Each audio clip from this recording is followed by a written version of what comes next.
Back in the book segment tonight, body language, big deal. Elliot Spitzer's resignation, Barack Obama's explanation, and this from radical anti-American preacher Jeremiah Wright.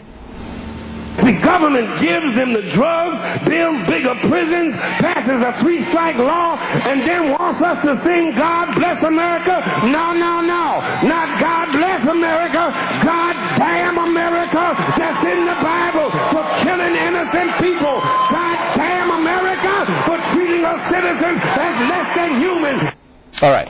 When you move the hand, because I do that sometimes, I use my hands, and particularly in a talking points memo, when you're doing this, what is that telling you? Well, you know, normally when you do a pointing, you usually go like this, which is a little bit more aggressive. If you're just doing this, what you're trying to do is demonstrate your passion. You're trying to demonstrate how strongly you feel about a point. So he does that a lot during this one particular clip. But he also does a couple of things that show he's feeling passionate, which is the lifting of the head occasionally, the pulling down. See where he pulls down here? He's leaning forward, trying to bond with the congregation. But he's reading this. Yeah. Oh, yeah. Well, of course. Right. But part of this is Not coming from speaking where from the he heart. believes. But it's also coming from where he no believes. doubt he believes his kooky stuff. And but you hear it in his voice, too. That's what I listen for, to hear what kind let me of ask you a tone very is coming specific through. question about this guy.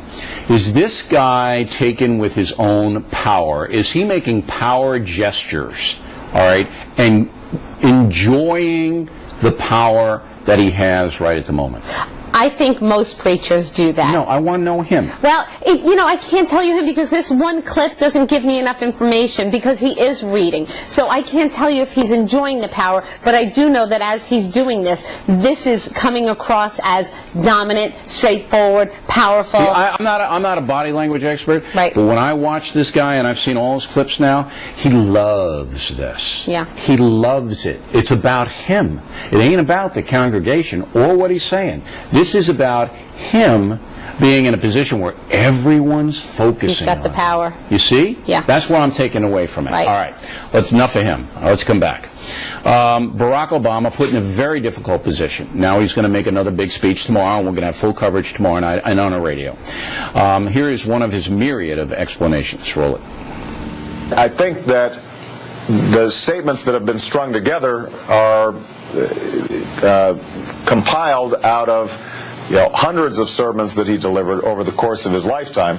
But obviously, they are ones that are, from my perspective, completely unacceptable and inexcusable.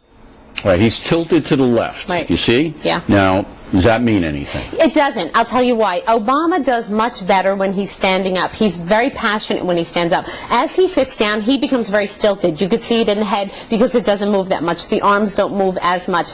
Why I feel he's being truthful here is because of the hand gestures that he uses. But don't you think he's been told to say that?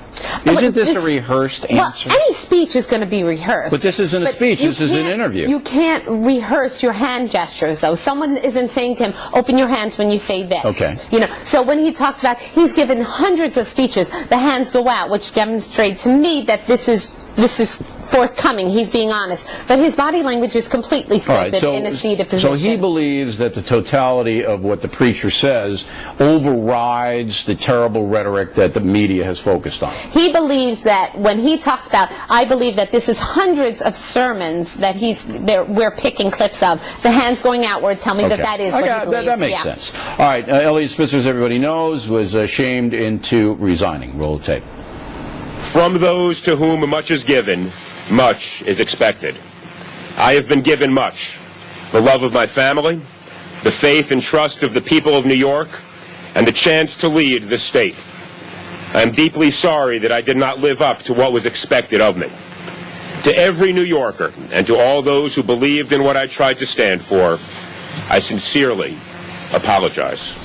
Another guy reading rather than talking. Yes, right? But you notice a very big difference from this interview versus this press conference versus the first one. He was much more relaxed. He did do 6 inward lip rolls in a matter of 26 seconds. So that's guilt, remorse, that's feelings of animosity. His wife, on the other hand, was a little bit more controlled. It's interesting because you can see her lips are in a downward position, which is like despair, but yet her arms are in her back like that. And when you see someone with their arms in their back, what they're doing is giving you all their frontal parts. That's showing, I'm going to get through this. I'm going to survive. So, you know, I think that she's thinking, this is something that will pass on my part. All right. Tonya Reiman, everyone, we appreciate it very much. We'll see you next Monday. Thank you.